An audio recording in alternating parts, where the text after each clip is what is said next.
Hello there. Oh, Jesus. I'm died. Jake, you have to do the intro. Oh, I'm back. Hey. Hi, I'm Jake. I'm like, oh. Okay. You glitching out? You having a stroke? I'm good. I'm good. Hi. Yes. All right. Anyway, I'm Jake. I'm Michael. This is Michael if he doesn't, I don't die spontaneously. Yeah. And this is the Imposter Syndrome Podcast. This is Afro Pop Radio. No, you keep that in the past. You keep that in the past. Sorry, that's an insider from school. I apologize. But this is the Imposter Syndrome Podcast where you can clearly see it's off the rails. Oh, man. And today we're continuing the story so far, My Hero Academia Part 2. Yeah. Let's get her. Plus Ultra! Yeah! Plus Ultra! Today we're drinking a drink called Midoriya. And it's pretty damn good, I'm not gonna lie to you. Yeah. I'll leave it a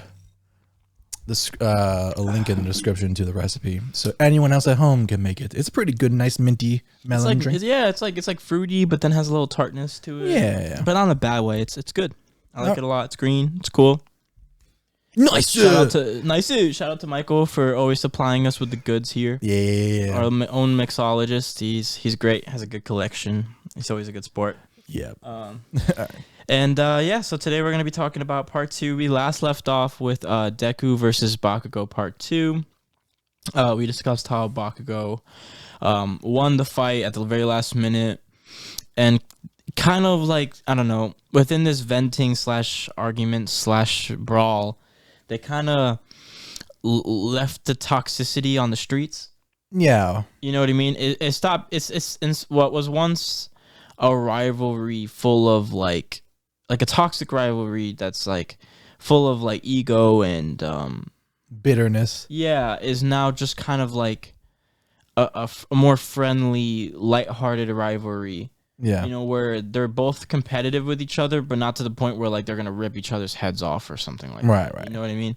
And this is like one of the first steps to the ever foreshadowing changes in Bakugo's nature. Yeah. I think, you know, him going with Best Genius during the internship arc was a little bit of that. And then you're just slowly, it's just, you know, it's a joyride from there. So I'd like to kick it off today with the next segment area of the story, which would be the provisional license exams. So before we get there, sure, never mind. I was re-listening to the podcast previously. And I wanted to bring up the point, because we kind of briefly touched upon this last time, is that after the fight with All Might and All For One, yes, both of them were kind of out, right? All For One is in prison. Yes. And All Might has lost his power and is effectively retired. Yes. So where that leaves us now is that there's these huge power vacuums within heroes and villain society, because now you have the number one hero, the symbol of peace, and you have the king of the underground, both out of the game. And this is becoming the opportunity now of, on the hero's side, you have Endeavor now taking the role of number one. Yeah, and you have on the villain side people kind of racing to fill that void. That's true. They also announced the new top 10 heroes. Yeah. Because a lot's going down at this point in time. Let's hear from Maruku. Yeah. I think that's true. Like I think I said this last time, that this is like the beginning of the fall of Hero Society. Yes.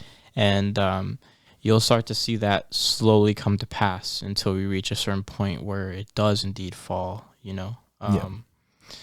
But it's true. Like now there's a power grab in Japan, and All Might, it shows almost like the flaw in All Might. Like All Might was like, so up to this point you really see All Might as like this perfect being, kind of. Yeah. And you really see his, not really his fall from grace in the sense that people don't like love or respect him anymore, but like more like you see that there was a lot of things wrong with the way he operated, and because he was pretty much a one-man show, you know. Yes, there's like other heroes and everything, but like no one came to his level, not even Endeavor, you know, who was number 2, now number 1. And every villain and every like major person was afraid of him, you know, and didn't act because of that. And we're getting to the point where now people are saying now that the symbol piece is gone, it's our time. So yeah. We'll slowly see that come to pass as we continue talking today. But as you were saying, I also before that I actually want to make a correction. I noticed that when we were talking about the users, and we mentioned that All Might was the 7th user, he's the 8th. Oh, he's the 8th. He's the 8th user. So I want to make that correction because I want to stay accurate. Okay. As accurate as possible that we can, and that's kind of like a big thing. So. Yes, he's the 8th user, not the 7th. I apologize for that. So now we can now we can continue forward. Yes. Hero licensing exam. Yes. So when it comes to the hero licensing exam, this is basically a tournament between multiple schools now. It's oh god, what the fuck is the other one called? It's UA, and then it's also an S, right? Yeah. Oh god. You can tell we do our research here. Yeah. Hold on. Is it like Shibuya or something? It's like I want to say that, but that's from Shiketsu. Okay. All right, thank you. Shiketsu High. Is there another one? I think that's it, right? That's the one we actually care about. Okay. Yes. So there are it's a tournament between schools, and basically all these kids are going through these like trials and tribulations to get their basically it's like a permit to your driver's license essentially. You can go out onto the field with like your intern or whatever, or when given permission, you can operate as a hero. Otherwise, you can't really be on active duty out in the field, for the most part. So they go through a bunch of trials and tribulations, and and have to go through tests. And you meet a couple cool, interesting characters. You meet what's his face? Is it Ao? I think. Yes. Yeah, right? I think so. The one who has the earthquake ability. So he's pretty cool. He has like this I think that's his name. I'm so bad with names, so it's forgive me. I mean, My Hero has a big cast. Yeah, it does have a big cast. Hold on, I'm gonna look that up.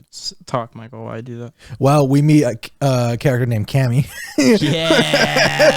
So that's what I wanted to say. I remember that. All right. So this is like the Giga Chad section of Deku's career. Okay. This is the early inklings of Giga Chad Deku. Giga Chad. Yeah, because he starts getting like a harem, like slowly and surely he starts getting a harem in the series. So, we meet Cammy, and it turns out that Cammy is not actually Cammy. It's actually Toga, who's infiltrated this whole procession. The league has gone around. It's getting around, just like... Yeah. So so they're getting around, they're going through, they're doing certain tests, and they have to do like team matches and certain things. What is it? I'm just going to look up like a little bit about it just so I don't... Well, so like what you seeing on screen now is one of the test parts is that it's a kind of like a big field exercise where a disaster has happened and they're kind of doing like search and rescue for civilians. And like this civilian child is actually like an actor and is like yelling at Deku because it's like, you didn't do it right. You didn't even say if I was okay. And like, and just berates him and stuff. So like they're doing that portion, and then meanwhile, there's also special training moves, I believe, right? No. No. No. Am I on the wrong? You're in the wrong section. And then in the middle of it, they have a full villain attack with one of the heroes, Gang Orca, who is a badass. Yes, that's also this. Before we get there, Cammy and Izuku go at it also. Oh yeah, as it starts to heat up and everything, and obviously it's Toga, right? But Toga, she turns into. Is this the part where she turns? No, it's not. I'm lying, right?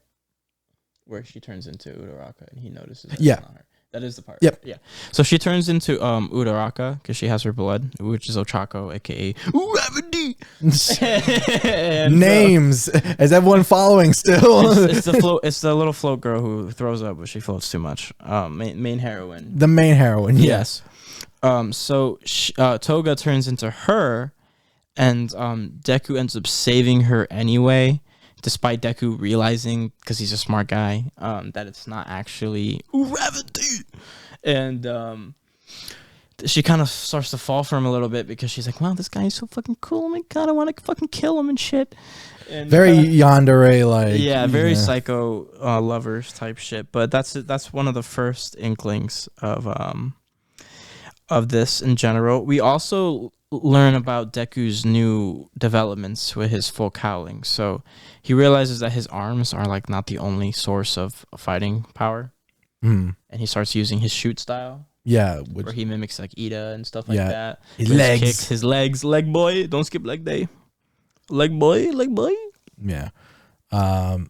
So what's interesting, or I guess the big point in this, is that on the other school team, there's this big dude who is just a little too over the top, and he's got this big, like, weird hate boner for Todoroki. Oh yeah, I know what you mean. And you're like, and even Todoroki's like, what the fuck is your deal? Like, Inasa, I think. Inasa, yeah. And he's like, dude, what the fuck your deal? It's like, you're just like your dad, and you just are mean, and Todoroki's like, dude, what the? That is pretty much how it goes. Yeah. And Todoroki's like, shut the fuck up. Like, I'm doing the exercise, and they start actively going against each other and causing like mayhem on like the field rescue stuff, and Deku has to come in with the other team members and like solve the problem, sort of thing. And Todoroki and Inasa both fail the exam. Yes. Along with Bakugo. Yes. For obvious reasons. I think that's one of the things that's interesting about this arc now. Again, I for some reason, like when it comes to like all the students in like class 1A, class 1B, the other schools, I just don't care. Personally, I can feel that. I just find it's like there's a lot of characters, and he does give people moments to shine, but it always feels like a little too slice of life for me. Even this, but it wasn't my least favorite arc by any means. But yeah, so people can actually fail in this exam, which we see. Yeah. Deku, gravity, and most of class 1A pass except for Todoroki and Bakugo. Yes. And then also Cammy, the real Cammy, fails because she didn't show up. She never showed up. Not really. And there's a few others, obviously, as well. But we'll get there.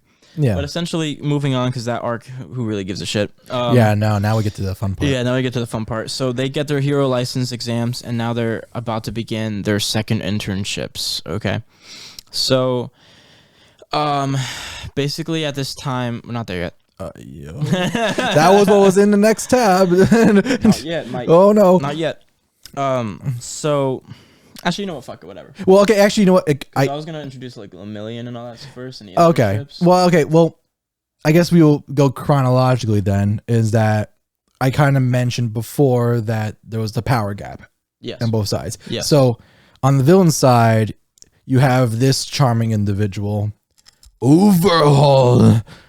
Chisaki. And he's actually, of the villains of My Hero Academia, I actually like him a lot. He's really... I do. I love Overhaul. Yeah. Because he's a very interesting character. He's also broken. Yeah. So his whole deal is that he's a Yakuza member, right? Like he's the leader of a... Well, technically. Yeah. Well, effective leader of the Yakuza. He's the effective, yeah. And he... Like you see him, he's got like the play doctor mask on, and he's got this huge like disgust with quirks and people, and his whole ideology is that he believes quirks are like a disease, and he wants to rid the world of quirks essentially.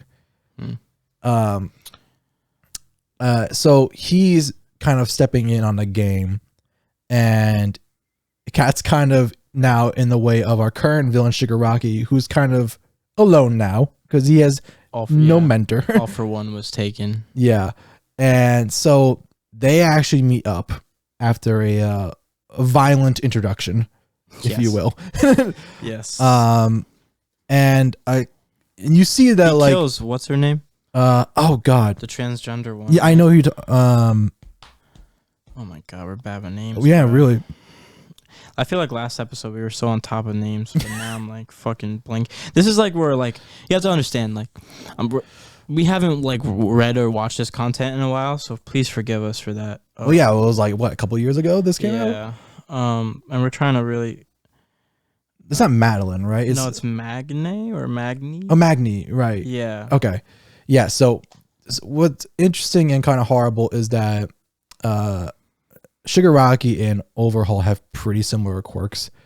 But instead, Overhaul's is that he can disassemble somebody and reassemble too. Well, he can do anything, technically speaking. So it's not as limited, like in the sense that he can literally, like, he can tear something, like any object apart, and then rematerialize it, or mold it to something else. So like he can combine, like he can take apart a desk and a chair and then put them together, essentially. Yeah. Or he can do it to himself. He can destroy his arm and then reassemble it, back to normal, essentially. Yeah. It's pretty fucking broken, honestly. Yeah, it's very busted. His also main motivation for anything is to get his Yakuza clan to the top. Oh, yeah. That's his true goal. He has the person goal. He goes, the boss, and he really respects that person and everything, but he feels like the boss is a little bit too timid, or not really, I guess timid is not the right word, but like too set and too, like, not ambitious enough. Yeah, like in terms of what they want, like what the boss wants the Yakuza to be at this point. He doesn't want them to be some like master, like, puppet master,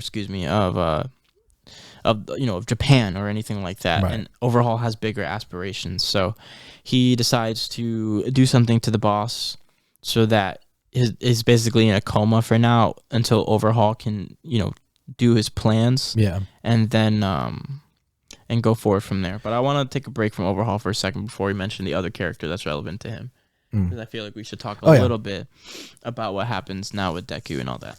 Okay. So, when it comes to Deku, I gotta see which image is the one. This one, yeah. So basically, what happens is that you meet the big three of UA. So. The big three of UA consists of like the third years of the class. Yeah. Including one who you see in the screen called Lemillion. Power! Or Mirio. Yeah. And his power is basically, or his quirk rather, is that he can phase himself in and out of things. And it's funny because his clothes fall out, and that's like the comedic like value of his quirk. But basically he like puts himself in like the ground and then like slowly solidifies himself and kind of like propels himself out. And that's why he's like super fast and like super strong, very skilled at his quirk. And they make note that his quirk is kind of booty. Well, yeah, it's just because he makes the point of like, even though it's not a great quirk power wise and stuff, it's how I used it and learned with it. And well, it's the mopey one that again, my name's hold on, big three. Yeah. I also love how Miro is like looks like Tintin. It's like, I know, right? Why is he in a different art style? It's Tamaki mentions it personally. The one who's like really mopey and can transform. So there's three in the big three. There's Togata Mirio, which is Lemillion, who you see on the screen. There's Nejide Haido, which is Best Girl. And then this is Tamaki Amachiki, who basically, like, anything he eats, he can transform into. And her power is that what? She gets big? No, she has, like, these electronic or these, like, laser sort of things. Look at her quirk real quick. Oh, I see what you mean. Yeah, she has like projectiles almost or something, right? Yeah, I don't know what exactly it's called though. A wave motion is what it's called. Grants her the ability to convert her own vitality into energy and release it into a form of extensionally powerful spiral shockwaves. Yeah, that's cool. So yeah, they're the big three, and then you slowly get into their second internship ring. So we're only gonna focus really on Deku at this point for this part, because and Lemillion, because they're both important. So, Deku wants to train with Gran Torino again, but I don't think he can. Yeah, because Gran Torino is currently in a mission, isn't he? Yeah, he's currently investigating the League of Villains and where they're up to.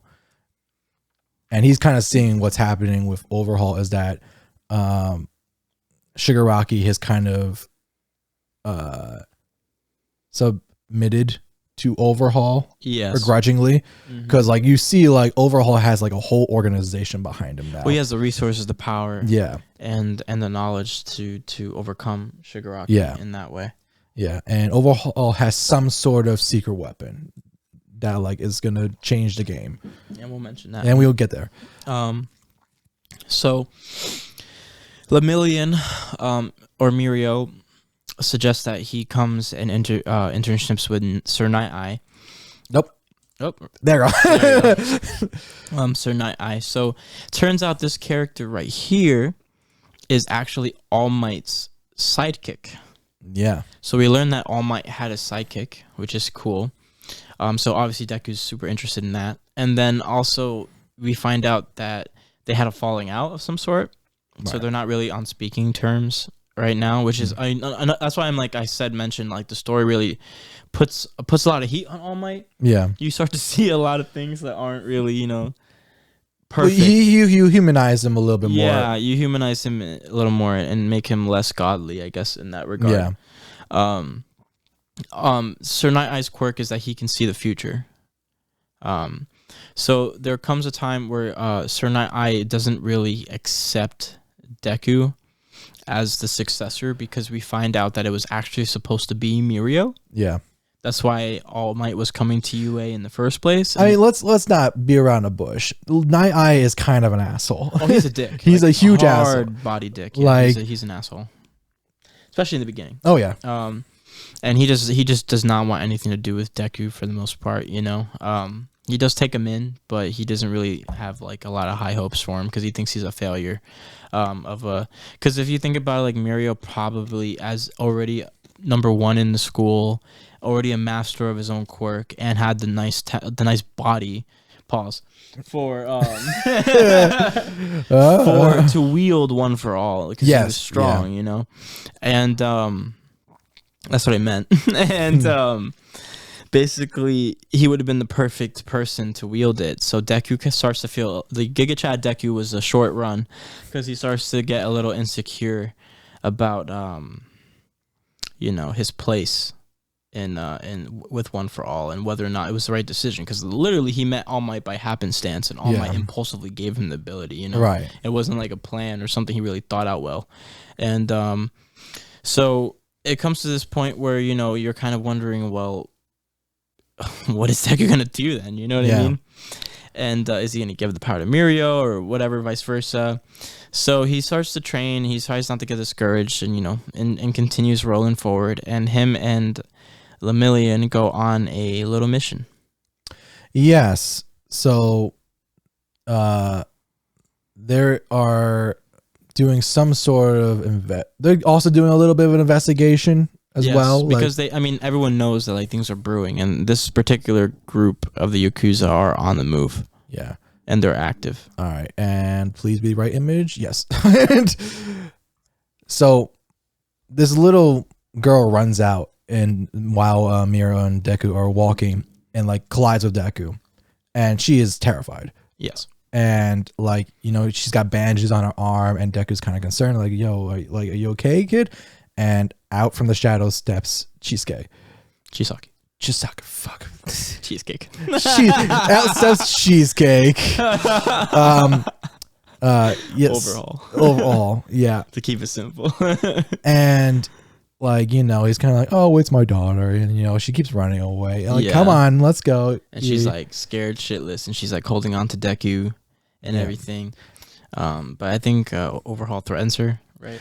Well, subliminally, not like because like it's a tense situation because Deku's kind of like picking up. It's like this is not a good situation, and Mirio's like trying to like placate. It's like kind of like de-escalate the situation because Deku's starting to get hyped as Deku does. Yeah, and Overhaul starts taking off his gloves, and that's when Eri like runs back, and it's like, okay, there we go. Yeah, and you find out now that this girl is extraordinarily powerful. Yes. So the prefix, I don't know if we mentioned this in the last video, but there's this doctor named Dr. Ujiko, and he's also part of the All for One scene. No, we did not. No, we didn't talk about him. So I'm going to briefly talk about him because he's kind of relevant to this. Yeah. So Dr. Ujiko is the one who makes the nomus, and he works for All for One. He's a doctor who also has his own practice as well, but he's on the low villain. And he's came out with this theory at one point that was kind of scoffed at, but is slowly making its way throughout the story, which is the singularity theory, right? Where eventually quirks will get too powerful for humans to contain. And to regulate, and it'll just get to this point where it's just mayhem and people are just monsters and have like these multiple like evolutions. Essentially Nomu. Yeah, as they all turn into Nomu essentially. And this is the first real sign, this little girl, of that occurring. Now, she has a mutation and a quirk called Rewind, where she can, if she like holds on to somebody, or to this day we really don't know the extent of her limits, you know, because she's still a kid, and she has like there's no time skip, and so we don't really know her limits. But basically she can revert anything in time as far as back as to not even existing, or to take the quirk factor away from your genetics. Yeah, and like you see that horn on her head. That's like the source of her power. Yeah. So she's a overhaul. Probably better. I tried spicing up. Chisaki. I know who's Cheesecake. What am I saying? What name? Cheesecake? No, Cheesecake. I know you're saying. Yeah. I just keep saying. Fuck you.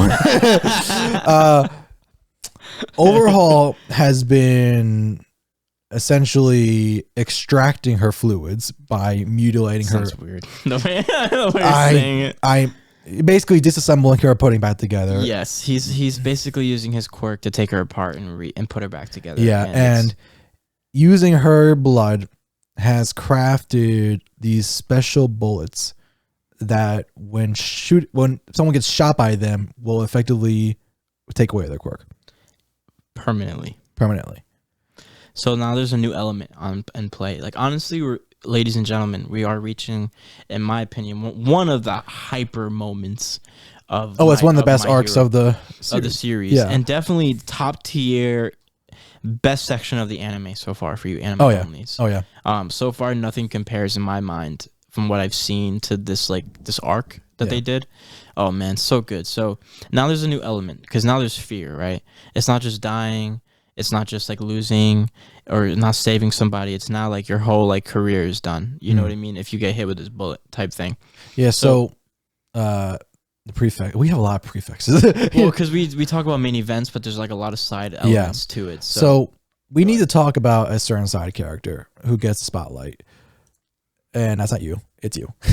All right. So before we get to him, oh my god, a lot of prefixes. Well, we have to know why he's getting spotlight in the first place. So he's working with the second top 3 person, the animal dude, and he's interning with this character hero called Fat Gum. Okay. Yeah. So Night Eye formulates a squad of all the kids who are interning from class 1A. Yeah. With all their respective, because Ochako, another one that we've mentioned, is with the dragon girl. I forget her name, but she basically turns into a dragon. She's a pro hero. And Nejide. Froppy's there too. Yeah, Froppy. Well, that's her hero name. Yeah, no, I'm just saying. Like, I was making sure it's not Floppy. I see. Right? Yeah. No, Froppy's fine. Okay. Yeah, and then we have Night Eye with Lemillion and Deku, and then we have Fat Gum and so forth. I'm pretty sure Razorhead is there and everything too. And they decide to do a raid of this Yakuza base essentially, and shit's gonna go down. So they go there. They start going through the motions, trying to find everything, and primarily this is number 1 to stop the bullets, but this is also to save Eri. Yeah, which is her name, the little girl, and we go through some crazy fights, and Kirishima has a crazy cool moment where he shite man, what is that guy's name? Do you know? I'm gonna find it in a second. Well, it's a dual pair, right? Because the Yakuza setup is that there's like these captains, right? And there's Rappa, that's his name. Yeah, and there's like 7 of them. 2 of them are blocking the way of Fat Gum and Kirishima. And it's Kendo Rappa and Hikiji Tengai. Yeah. And Rappa is like this muscle head, like, I want to fight, I'm going to kill you. Basically saying. Yeah. And the other guy is like, let's do this smart, let's be effective. I have a shield, let's do this. Yeah, let's like team up and shit. But Rappa's basically the Toto. Yeah. Of this arc. How do you like your woman? Yeah. But so like in a previous fight, like when Fat Gum and Kirishima were just in the streets and before this whole raid started, it was like Kirishima got like a power up because he like took down some villains that were high on drugs and stuff. Yeah. And it's like, oh, Red Right, yeah. Like and he's like, okay, he's doing it. And like first fight here, Rappa's just beating the shit out of him. Correct. He is like, because like Kirishima's ability is to like harden his skin to like a rock, almost. And Rappa is like breaking apart his body, like chipping it away, and like you see like pieces of his arm falling off, and just like flesh, and you're like, ooh, okay. Eesh.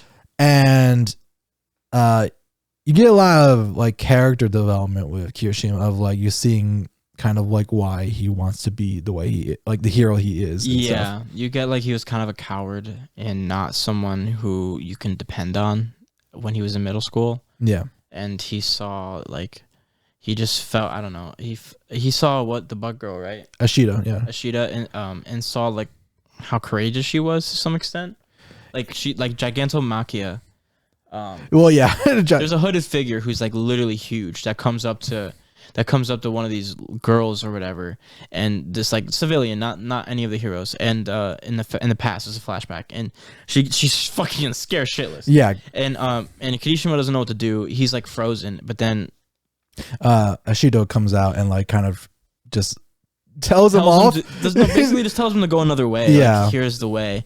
And he was like awed by like her courage, so he kind of decides when he goes to UA and like that he wants to transform himself. He dyes his hair red, he spikes it, he starts to become more confident. He basically makes a huge change, and it's been a slow progression ever since, until this point where he becomes unbreakable. Yeah, that was the fucking illest shit in the fucking anime, dude. Like when his new form, can you find a picture of that if you haven't gotten one? Of his unbreakable form, because he looks so badass. Yeah, let me really quickly. So that's his normal hardening. You see that he kind of has like hard skin, but it's not like fucking out here, like super detailed or anything. But then, unbreakable. He literally looks like a monster. Oh, it's so like look dope, at this, like so dope. Like look at that shit. He's actually just like an animal. Like. Woo! That is epic. Yeah. That looks so fire. Yeah, so he becomes unbreakable and starts whooping ass. Right? So him and Rappa fucking go at it, dog. Yeah. They go at it. To the point where Rappa even respects him, and like when Fat Gum comes and like saves him and stuff, Rappa doesn't even like try to kill him or anything. He just puts him like they literally bring him to the medical. Yeah, they literally bring him to like the infirmary to like heal and rest. And the other guy's like, Rappa, what are you doing? He's like, he's a warrior. I'm gonna spend it. I know, he's a warrior. That dude's a real one. So it's similar themes. Like you kind of see like with Stain, you saw that he cares about true heroes. Rappa cares about true warriors. This also brings up another idea in the story that's been introduced now, that quirks like muscles can grow and evolve. Yeah. So you see that Kirishima's quirk has now elevated to the next level, right? Right. And you're going to see maybe that's a trend that occurs. You know? Yeah. That's good foreshadowing. I like that. I like that. All right. Yeah. So, moving on. Yeah, so there's other fights that are cool in here. I mean, Fat Gum's fight with Rappa was sick, too. Fat Gum's fight, he gets all skinny and shit. Yeah, the other guy, the animal guy, has his fight. Yeah. But the real big fight is with Overhaul. Yes. So to flash forward, Lemillion gets to Overhaul and Eri. Yeah. And he starts fighting Overhaul and starts going through the motions, and he goes in alone, right? Which is obviously a mistake. And you really get to see something about Lemillion's character because he really does care. Like, he is a hero, right? Yeah. He's like All Might. He's like you can see in the alternate universe of where he would be like the All Might replacement. Yeah, he'd be like the savage, you know? Yeah, like he's doing like the smile thing. He's like he looks like All Might. He's blonde. He's blue eyed. He has a huge smile. He's charismatic. He's strong. Like, you know, he's everything All Might is essentially. You know, and you really get to see that going through the fight. And this is again one of my favorite fights. Not very well done in the anime. So like, we didn't really critique anything in the first episode. This is not going to be the case in this episode of the series that we're we're doing, because I have a couple, like me personally, I mean, with this fight, I didn't have any really gripes. I had some grievances because I remember in the anime, not the manga version of this. If anyone hasn't read it, I encourage you to read it. He has like this humongous monologue and like this really deep, nice, material, and they just did kind of like screenshots and fades to black in the anime. Oh, and it just didn't do it justice. Okay, because what happens is that as Lemillion is fighting Overhaul shoots a bullet at Eri, a quirk erasing bullet, and knowing that if he's a hero, he'll go and save her, right? Which he does. Yeah, and he ends up losing his quirk. Yeah, right. So the projected number one. Because he was projected to be the number one hero once he graduated, or like once he got out. Right. That he would eventually accumulate, his name to be number one pretty quickly. Yeah. So he loses his quirk. All hope of his career being a hero is gone. And what does my man do? He starts wailing on Overhaul, bro. He starts wailing on him. Like, just straight out of the UFC, out of the left corner, at 250 pounds, 6 feet tall, we have Lemillion! It's just like, literally, like, yeah! He starts going pound for pound, just wailing on Overhaul. It's the best. It's the best. Overhaul thought that would break him, and he was just like, nah, son. Yeah. I'm still gonna beat your ass. It's like, that's one of those I hear no bell. I hear no bell. Ref. Yeah. He's still good? It's just like, in general, it's just one of those things. It's so cool. Like, the fact that he has no quirk and starts just Overhaul can't do anything. And the thing about Overhaul is that I think you were trying to mention earlier, but maybe we got sidetracked or something. How he's kind of disgusted by people. Yeah. He has this huge thing about being touched. Like he gets highs. Got highs, yeah. Yeah, he has this huge like weird phobia of being touched. That's why he wears gloves and everything. So you can imagine, Mirio just fucking yamming like you on see. him. Like when Overhaul goes down, you see his like face get all like rashy, and he's like he starts really like raging out. Yeah, and it gets to the point where like Lemillion gets overwhelmed because he's tired, because he's been wailing on him. He just got shot with his like weird drug thing that took his quirk away, and all hope seems lost. Well, so the hard part with Overhaul, is that his quirk is not inherently just destructive. It's like he's rebuilding himself each time he gets struck down. So that's the thing too. It's like he can literally, like, you say his arm's all bloody and broken, he could destroy it and then repair it. Yeah. So it's like once you like put him down, he just comes back and like just normal and still at the same energy level. So it's a hard villain to fight. So you have him on the ground, pretty much done. He's trying to tell Eri. He tells Eri to run.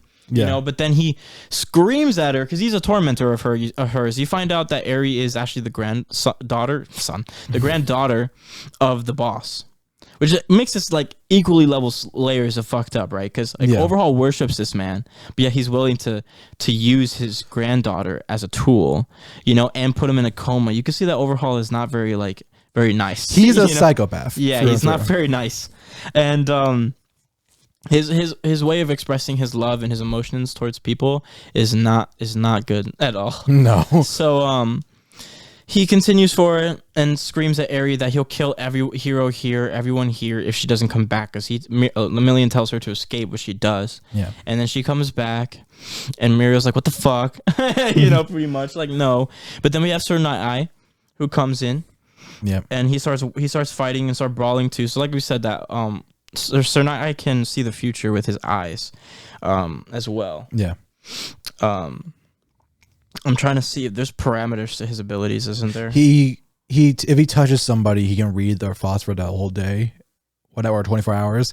But only him, only one person. per day. Okay. So he chooses to touch. Who do he touches somebody? It's not Deku, is it? No, he touches Overhaul.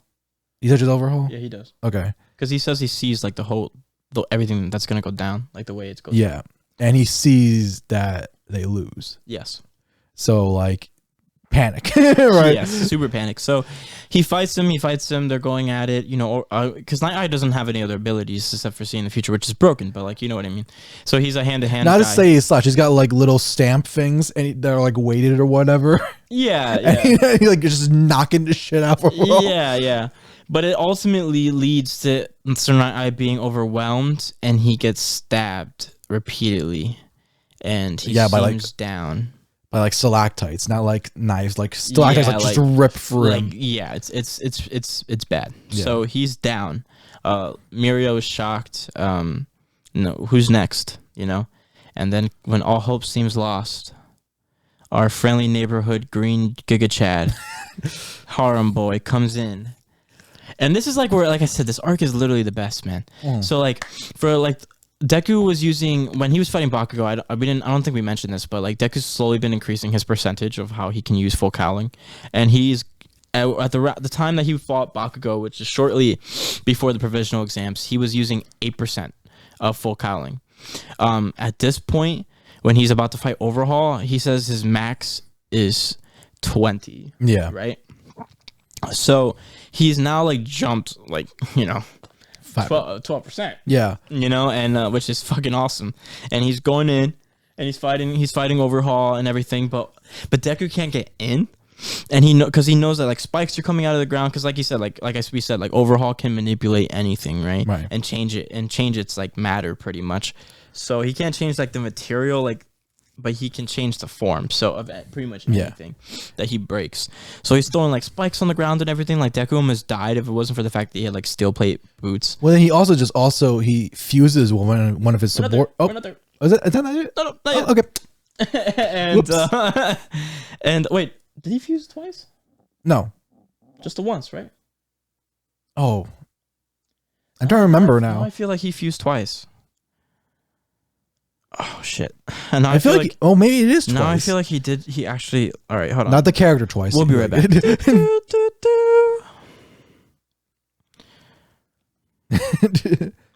Speed typing. I'm just putting that there to see if he. While you're doing that, can I just say Overhaul's theme is so cool.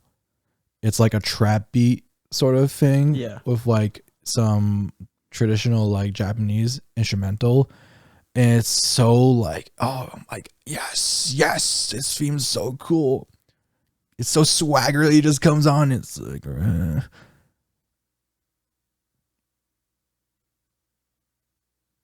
what are we finding? What do we? Seems like it's only it is twice. Oh, it's twice. So he fuses with Shin first, right? And he gets like these black shadow arms and stuff. So basically what he did was that he killed and destroyed one of his subordinates and then fused their body with his body. So he was kind of both of them at the same time, but still in control.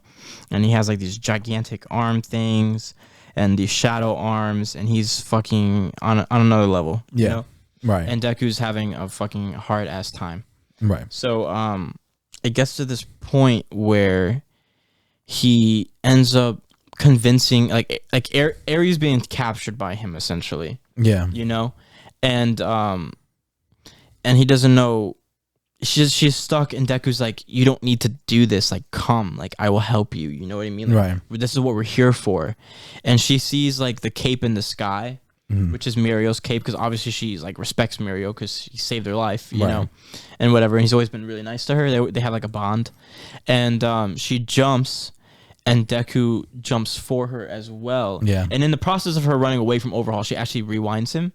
So he actually, the person that he dissembled comes a part of him. Right. Which is why she gets away in the first place, because she rewinds him. Yeah. And she flies up in the air. There's like this beautiful music that shows up, and like it's such a great scene. And she finally gets into the arms of Deku, very wholesome moment. And then it just goes quiet, and Deku releases a smash, right? Yeah. In the air, and then he all out of nowhere, you just see everything just go, like everything just like freaking goes crazy, right? Yeah. Crazy, like all this massive explosion, rocks flying everywhere, craters building, and Deku's just like fucking like, I don't know, like 500 feet in the air. Yeah. And he's like, how did I fucking get here? You know, and he has area in his hands, right? And he's like, what the fuck just happened? Yeah. And he's like, did I just use 100%? And which he did. Yeah. He used the kick at 100%. And then he realizes like, why am I not hurt? And he's like, oh shit. Eri is healing me because she's rewinding my damage at such a fast instant speed. It should be noted, I don't know if we've mentioned this yet, is that Eri can't really control her powers. She cannot. So she is this like is like this is a fluke. Yeah, so she's like gushing this rewind ability. So Deku's philosophy is like, well, I can just keep injuring myself because it would just be healed instantly. Yeah. So I'm just gonna go 100%. Yes, but like before, yes. So what happens is that he goes not only just 100% of his power, he goes 100% full Cali. Yeah, and that's when you get this image right here, one of the most epic fucking things to this date in My Hero Academia, in my opinion. Yeah, he looks so fucking sick, and the most disgusting beatdown of a villain. So overall, joins with Rikia. And whichever way. Who's like a big muscle dude. This big muscle dude. And he turns into this kaiju boss fight type thing. Right. And it's the grotesque creature. And Deku's like, man, dust off the shoulder and bodies this man. Oh my God. It's not even a contest. So I have to say, I liked the anime version of this a lot.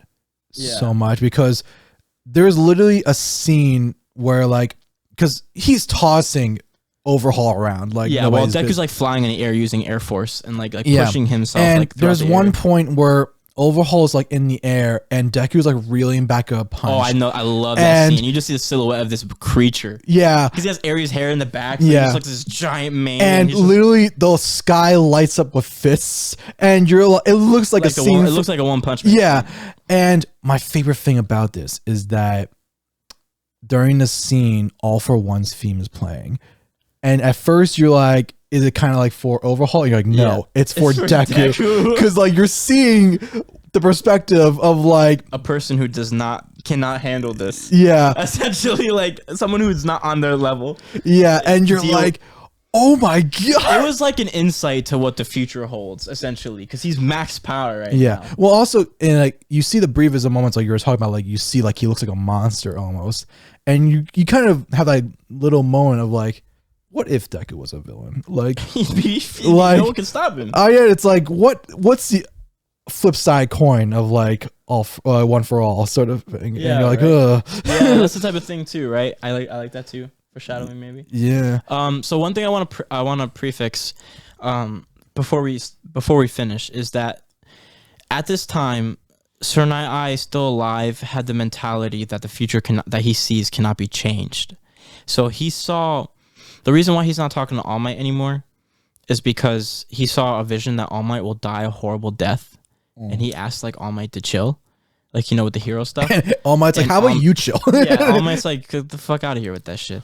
And they've kind of been just at odds since, kind of like because number one, Sir Night feels like he can't stop anything from happening, and he can't stop All Might. Yeah. And number two, All Might feels weird about the whole situation and doesn't know what to say to him and anymore and stuff like that. So when this whole situation happens and he sees the future currently, he's like, there's nothing that Deku can do. Like when Deku's fighting him before the 100% power boost. Right. And there's like nothing that he can do. It's over. Like, but now that Deku's given him the fucking work. And like, I love that shot with Shisaki's eye. It's like Deku put the fear of God in this. Yeah. no lie. You see his like a close up of his eye and you see the electricity like reflecting. Yeah. And his like he looks super irritated because he's just getting bodied, dude, just demolished. He's getting stun locked in the corner. Yeah, getting juggled. Can't do anything. It's like, I can't do anything. It's like literally lockout. Yeah, it's like literally what happens. Like seriously. And it's just beautiful. It's the fight scene, so good. The music, the choreography, the animation, the art, everything about it was like top tier. And eventually Deku wins, and puts a beat down on him and knocks him out, essentially. He's done, you know? And Eraserhead shows up and stops Ares' Well, quirk. the problem is that Ares starts to actually, like, rewind Deku too much. Yeah. Where it's starting to actually really hurt him because he's not hurting himself at the same rate that Ares is healing him. So Eraserhead shuts her down and saves Deku, like, luckily, and everything like that. And that would seemingly be the end of that, huh? Nope! So, during this time where the heroes are invading the Yakuza, it turns out Shigaraki and his villains are doing the same. Well, because Twice and Toga are there, aren't they? Yeah, because they had an alliance agreement of like, we send you some subordinates and you give us some subordinates. That's a sign of trust, you know? And in reality, it was just fuck that. Yeah, Shigaraki loathes Overhaul to no extent. I was just like, let's fuck over this guy as soon as possible, right? And like Toga and Twice like kind of peeve off one of the members and like screw everything up. And I don't know if they do anything. They don't get the bullets. They do. No, they don't. No, they don't. They do that when So that's we can go to that part now. So basically, when Overhaul's being transferred to Tartarus, which is like their heavy security duty place for like the bads of the bad, which is where All For One is. Yes. It's like this fortress in the middle of nowhere in the ocean. Isn't that right? Yeah. Doesn't Marvel have a similar thing? Yeah, they do. It's Hirokoshi is like a humongous fan of like actual like American superheroes. And like, is it also called Tartarus? And Star Wars. In the MCU, I can check in the meantime. Well, why don't you continue with what? Yeah, so Shigaraki intervenes on their convoy, and basically it destroys the transport vehicle, pulls Overhaul out, takes the bullets, and it's like, "Huh, you thought you were some hot shit, huh?" And he decays Overhaul's hands, which means he can no longer use his quirk. Well, he decays one of the hands, and Mr. Compress takes the other one. Oh, right, because it's called the Raft, by the way, so it's not the same. Okay, whoops. Because Compress actually loses an arm to Overhaul before, so it's like payback, it's like an eye for an eye. Yeah, Compress takes a hand, and Shigaraki decays the other one. So Overhaul's like lost his mind. Yeah, because like he's getting touched, he lost his quirk, and he lost his gain of fame, right? Well, he's also freaking out because the boss, who he dears so much, is in a coma, where he was going to take him out of it with his abilities. Oh, right. I forgot about that. Can't, because he no longer can use his quirk. His quirk is in his hands. Oops. You should have thought of that. You should have thought of that earlier. Sorry, drink. Excuse me. Sorry, guys. I was drinking the Midoriya. So yeah, he's kind of fucked. Yeah. So that's pretty much where that ends with him for now. And that's pretty much like, Deku saves the day. Sir Night-Eye unfortunately does die. Yep. But he dies reading Mirio's future, and he says, "You're going to be a great hero." And he also believes that Deku may have the power to change the future, since he did that now. Now, as an analysis, you can check and say, like, well, was it Deku's ability alone, or was it the fact that Eri was also there with him that really changed the future? Like, if Deku was by himself and could not use Eri's ability, would he beat Overhaul? Because he was a Giga Chad. Yeah. Adding a child to his harem. Oh, God. Stop. No. Cut that out now. No. I'm just This is family-friendly content. We don't condone that. I'm kidding. I know. I know. So, speaking of harems, yes. Ochako also comes in. Oh, yeah. She comes in hot. So, she starts to realize that she starts to have feelings for Deku, which is so cute. Oh, my God. No. Well, also because she also saves Deku from the whole thing, too, right? Because Toga disguises herself as Deku, right? Right at the end. Does she? She does. She does. Yeah. Yes, she does. She disguises herself as Deku down where Deku made that humongous crater in the building. And then, but Deku's up top, obviously. Yeah. So, she doesn't save Deku's life, though, does she? I thought she saved him. I don't know. No, I thought I don't remember. It's not important. It doesn't matter. Basically, she starts to think that she has feelings for him. She admires him. I'm trying to throw a Choco a bone here. No, we don't throw. She's not really important. I know, which just sucks. It's like your only development has been gunhead martial arts. She'll have a moment. Soon. Soon. She'll have a moment soon. I know. So, yeah, that's pretty much the end of the overhaul arc for now. They take Eri, they bring her back to UA, and she's like pretty miserable and stuff. So they throw her a festival to cheer her up. So, well, they don't really throw her a festival, but the school. Well, they invite her. They invite her. Yeah. So the school is having a festival. It's pretty much slice of life arc. I don't really want to get into it that much. But we do get introduced to another villain called Gentle and La Brava. So basically, they're just YouTubers that commit crimes, and then so basically today's YouTubers and streamers. You know what I mean? That's pretty much what they are. And he was once in the Hero Academy, but he was ass, and he tried to save somebody once, and it made things worse. It made things way worse. I think they died, right? They didn't die. I think they got injured, and then a hero came to save them. Yeah. And he had really big dreams of being a hero, but he never was. But then he got one fan on YouTube, which is Little Bravo over there. Yeah. And now they've been a dynamic duo ever since. So he has an ability to push the air. Is that correct? It's kind of like it solidifies air, and then it's like a bouncy. Yeah, to it towards it. And then La Brava's ability is that she can make someone stronger with her love or admiration. So basically, she's like a buff. To Gentle. So they start doing crimes and stuff like that, and they're looking for notoriety because they're putting it on YouTube, and they come with the giant idea to invade UA during the festival. And again, he's not like super malicious or anything. Well, his crimes are not even like that bad. They're that bad. He's not murdering anybody. He's not trying to take over the world. He just kind of wants fame, and he wants to be noticed. Gentle is an interesting villain in my eyes because he's kind of like how everyone is today.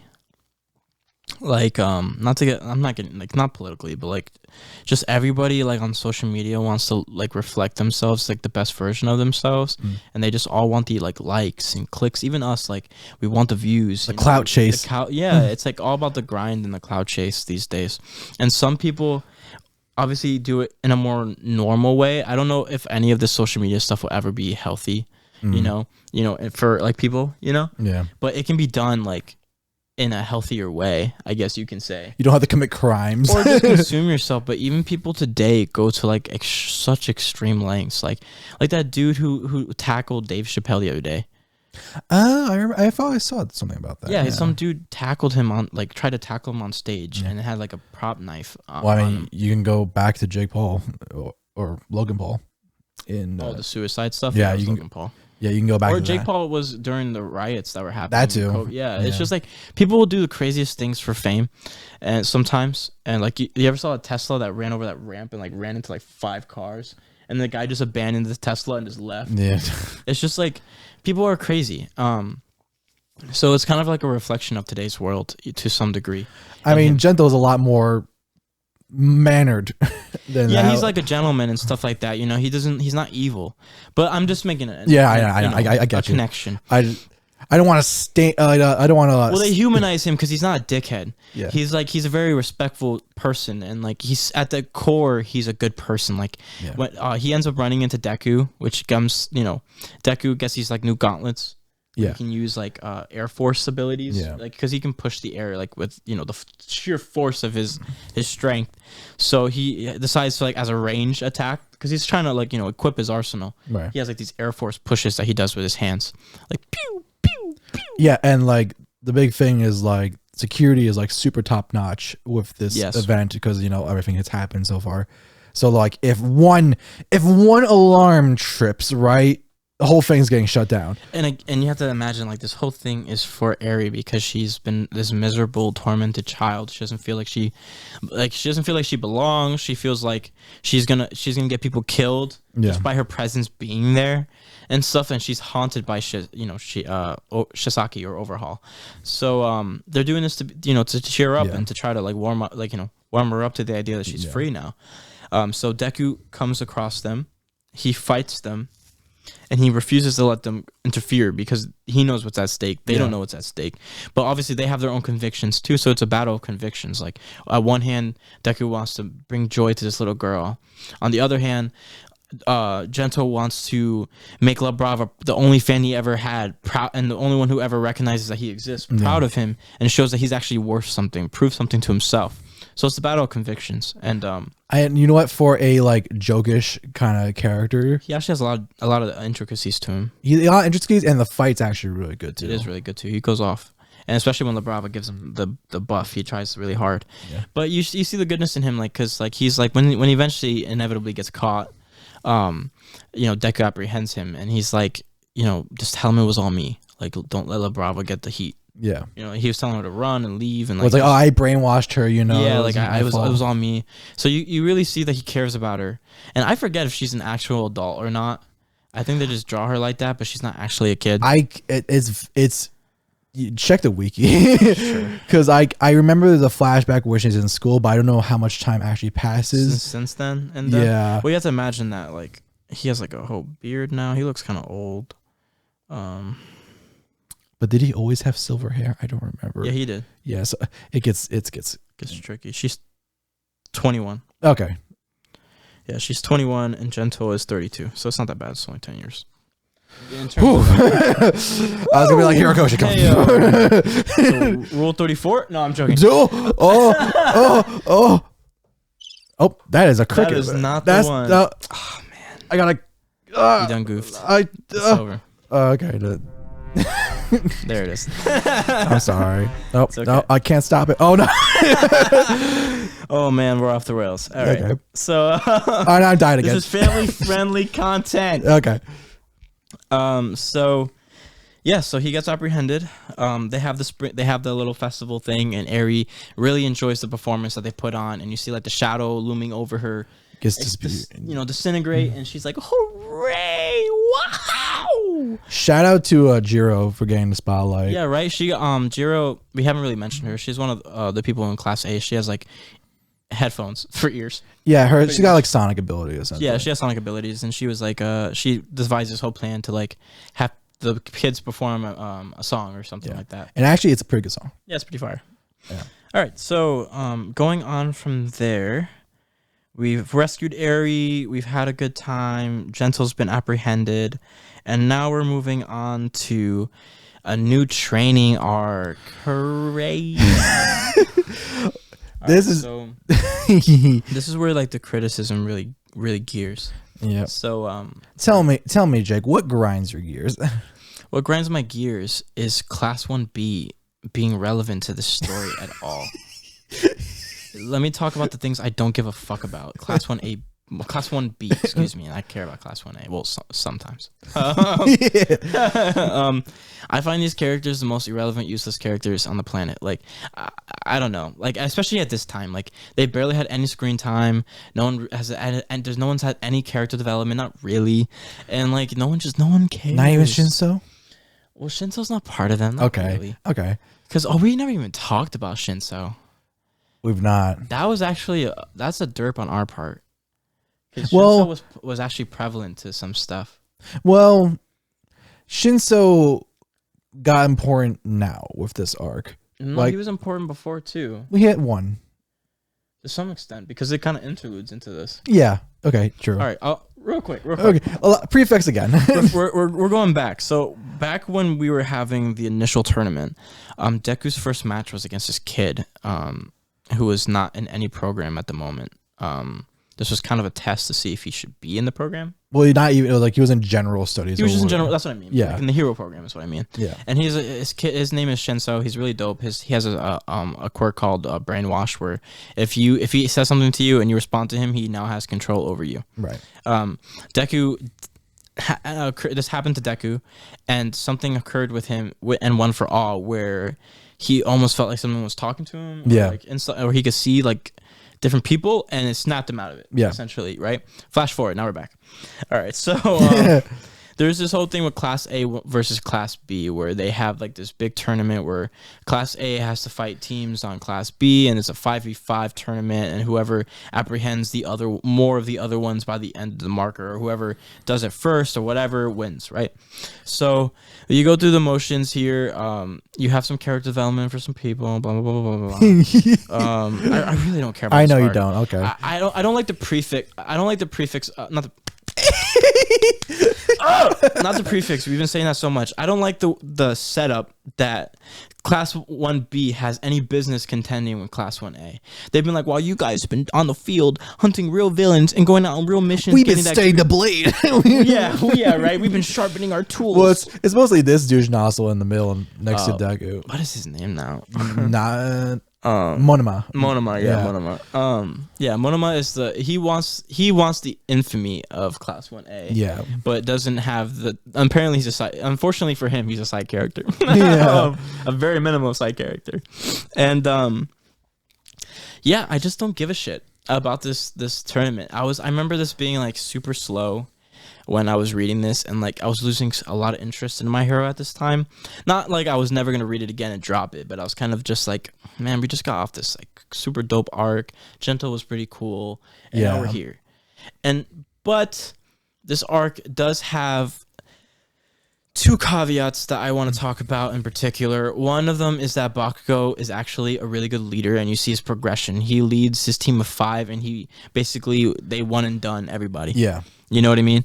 And he respects and knows how to coordinate with his teammates. That could be part of the reason, like, you know, part of the fact that they made him participate in the festival previously. Right. He was playing drums and getting to know everybody, loosening up a little bit to people and stuff. So maybe now, as their experience goes on, as their fighting together goes on, and notate that Bakugo and Todoroki, the other two most powerful in the class, who were not present during the overhaul arc because they don't have their license. Right.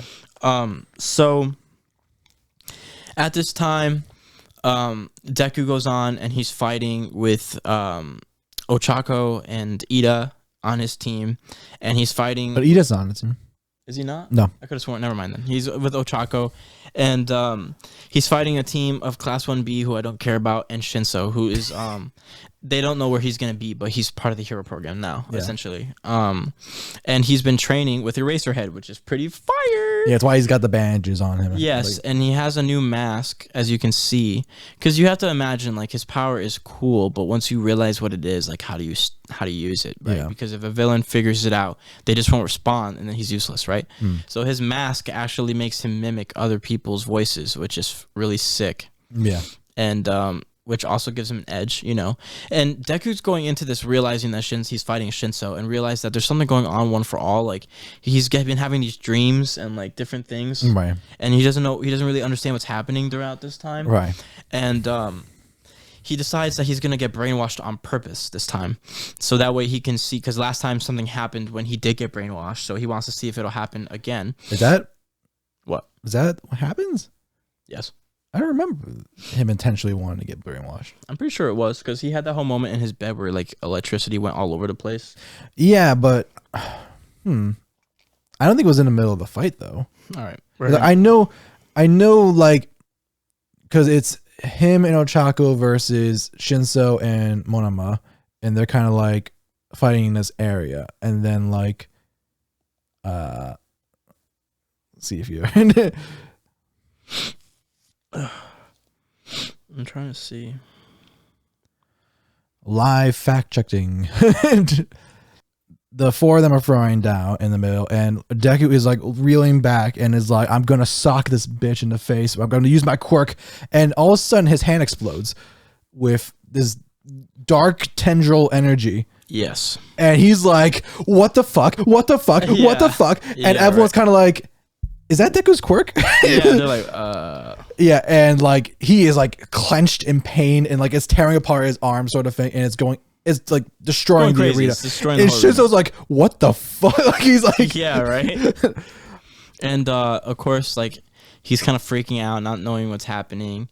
And Ochako even goes up there and tries to snap him out of it and stuff. So that's her moment. She goes up there to her boyfriend and like it's like, "Yo, babe, what's you doing, man? What's this creepy tentacle shit you got going?"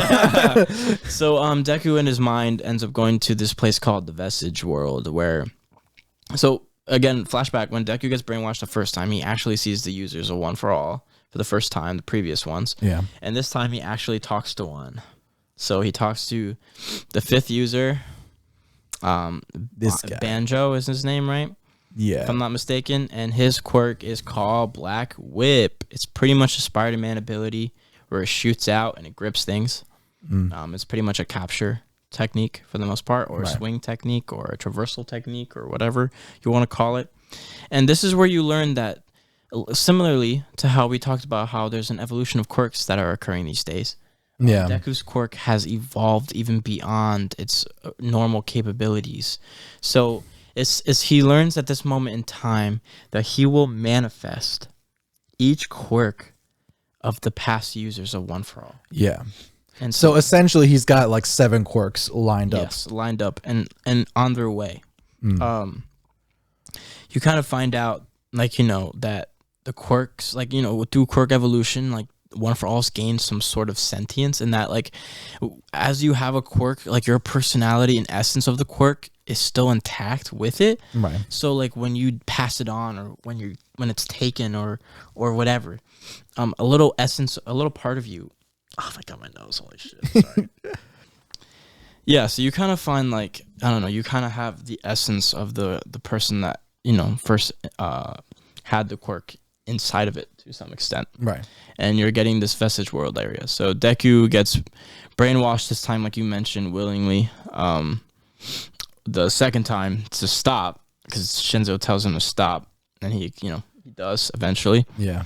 And yeah, that's pretty much the highlight of this arc. I have one gripe with this arc. Yeah. Is that this shit happens, right? Teachers are like, what the fuck is going on, you know? Yeah. And it's like, you know, everyone's kind of like, who? And then Monoma comes out of nowhere, resumes the fight, and it's like, shouldn't we, you know, address this? Like, you know, what the hell is going on? Yeah, right. And was it Aizawa is like, let them fight, you know? Yeah. And I'm like, no, bro, he literally almost destroyed like this whole facility. Yeah, like that's my one thing. I was just like, I know it's a shonen and like you know, gotta have the fight, but like at the same time, I'm just like, you couldn't, like, you know, be like a little more cautious, a little more like, that's not a good idea. Maybe we should put a pause on this, you know? I know. Why do you have black tentacles coming out of your hand? Yeah, right?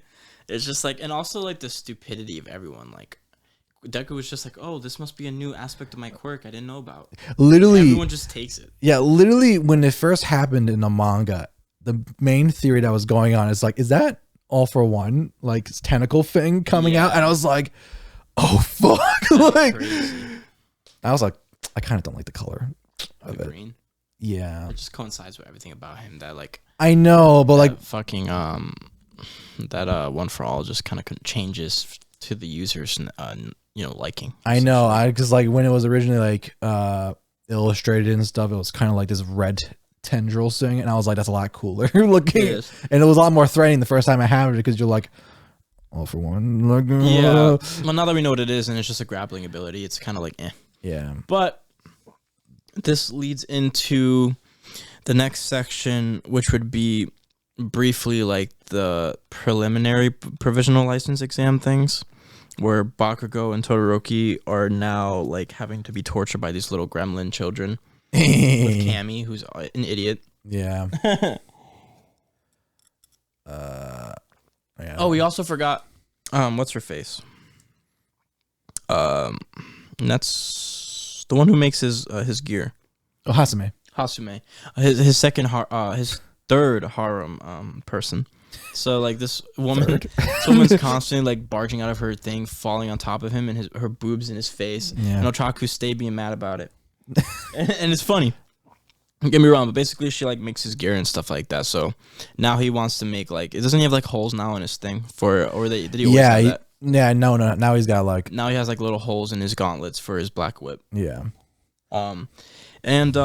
Yeah, so Todoroki, Cammy, and all the people who failed the provisional license exams, go through this little thing where they have to like rein children in who are literally menaces to society. Yeah. And they're little twerps and go through these like, slice of life little challenges to show that they can be true heroes too. Fast forward, they get their hero license. Yeah. Let's get to the cool part. All right, cool part. So this is another gripe I had.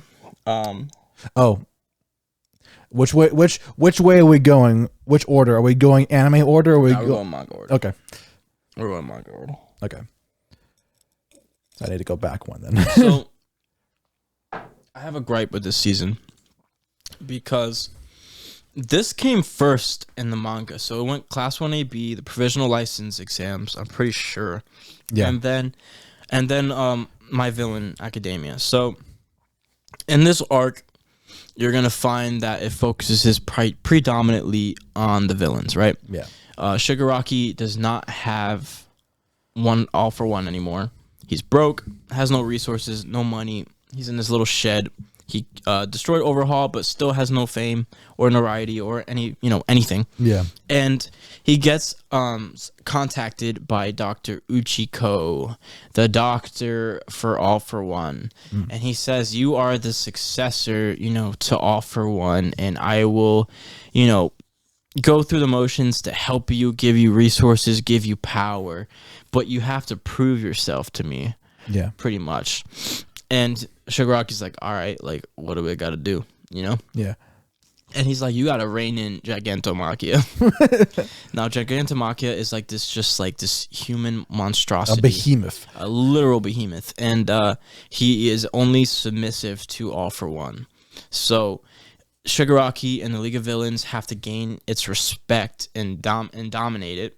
And he's literally like one of the strongest villains. They're like All for One level, like super super strong. And Shigaraki's, none of them are not there yet, right? Right.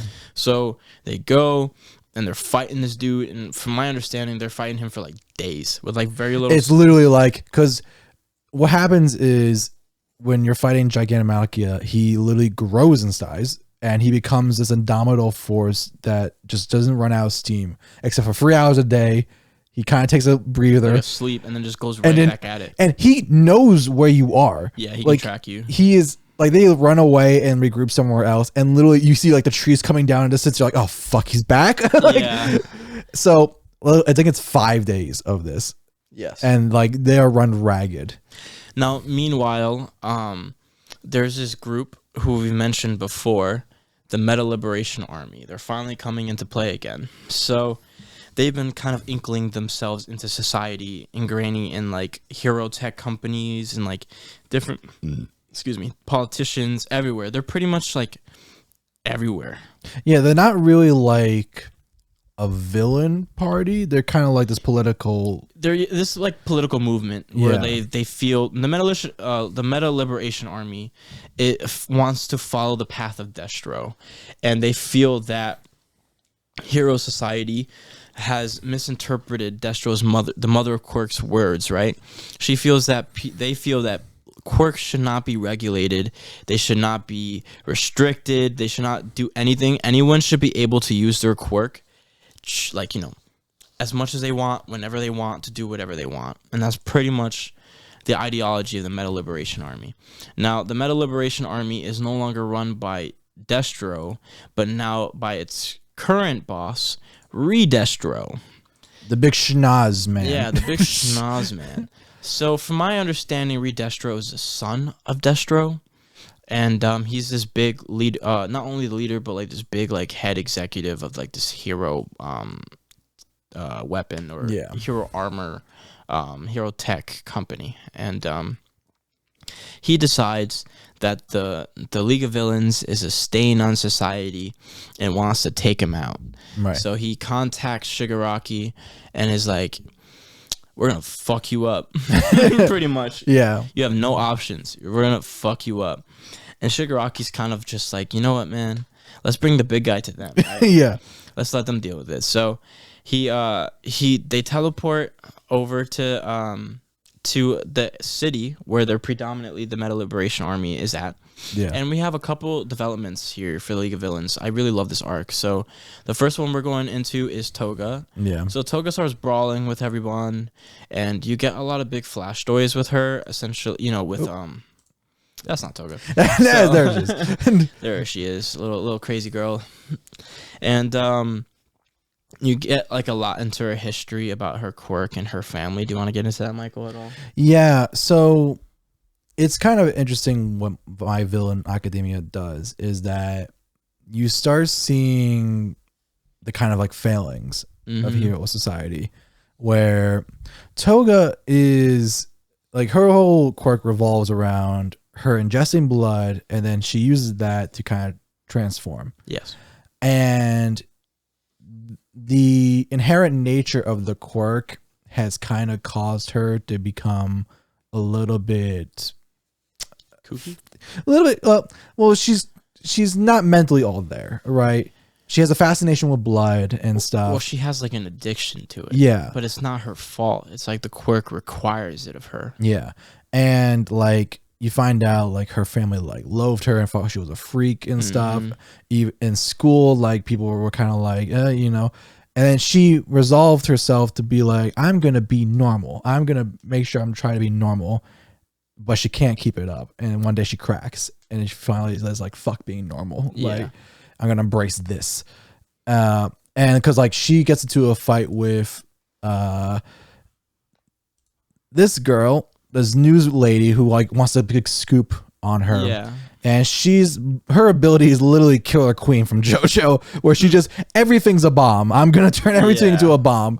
And she's like destroying Toga because like these doors are a bomb. Like these people are a bomb. And it's like, how do you fight this? Like everything has been like rigged.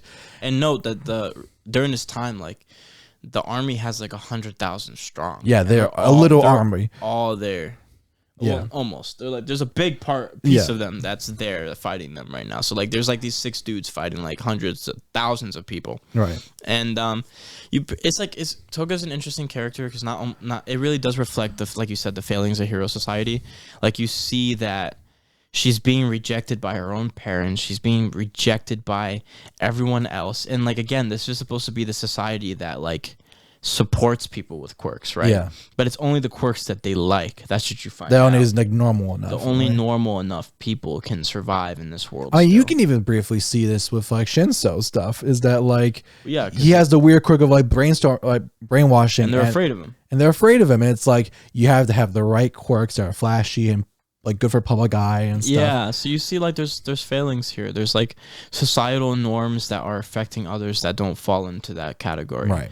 And you see that it really failed Toga in the system. Instead of getting help or the love that she needed, because it's interesting. Like she wants to be like the people that she's in love with or admires, right? And that's a consequence of her quirk, which requires the blood to do so.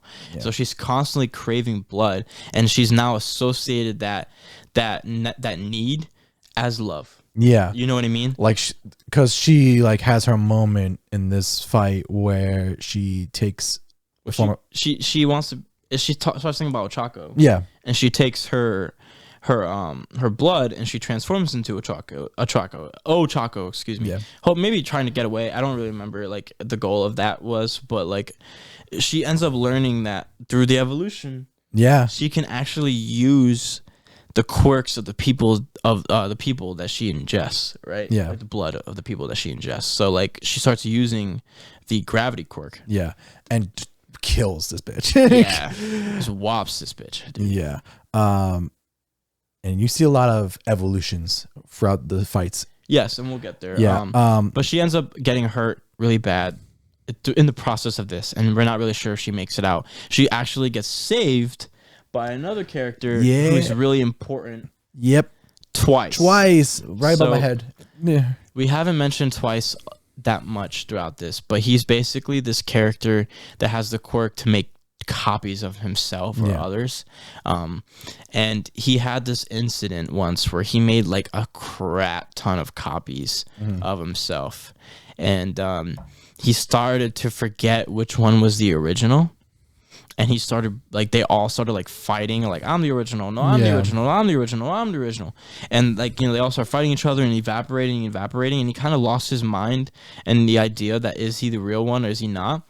And he kind of has like this dual personality where one is like super timid and the other one's like very outspoken. Yeah, so like he has this whole big thing where he has a mask on and that's what keeps him together. Like, yeah. He's still a nut, but like he's still functional. Yeah, so he tries to rescue Toga, but was it Mr. Mr. Compress? No, this dude. Yeah, the creepy dude who televises everything, right? Yeah. The politician guy, right? It's him. I think it's also him too. Well, he's like the media guy though. Yeah. But it's like a political person, but yeah. he's like a media guy. And like they are hounding him with a it's weird. It's like they're kind of copies of him, but they're not copies of him. It's weird. I think that's what the guy with the hair does. It's like he has his like programmings or whatever that like take over a quirk or whatever. Like he knows all of his weaknesses. He knows to take off the mask and stuff. Yeah. And his like the evil clones of him have Toga and are like trying to break her neck sort of thing. Yeah. And he's freaking the fuck out because like Toga and him have a kind of like weird friendship. Where she accepts him for who he is, and he likes her, and like doesn't have a problem with the way she is. So he's always like, oh my god, Toga-chan. Yeah. You know what I mean? Right.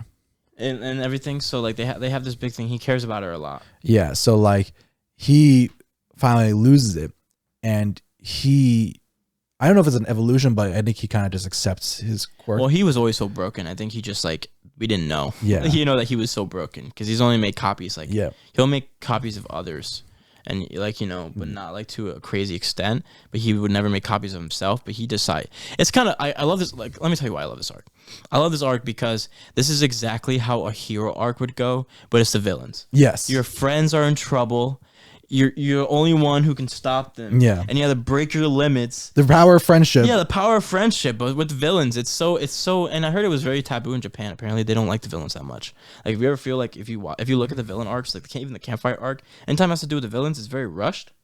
And apparently it's because like the Japanese don't like I could be wrong, but apparently the Japanese don't like the villains very much. Interesting. They're very popular in the West, but the West doesn't dictate how it goes, obviously.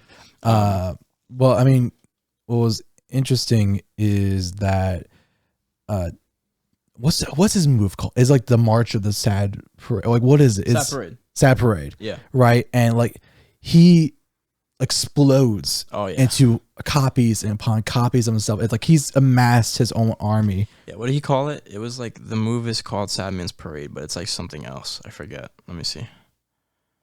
Which is such a fucking cool name. I love that. Yeah, right.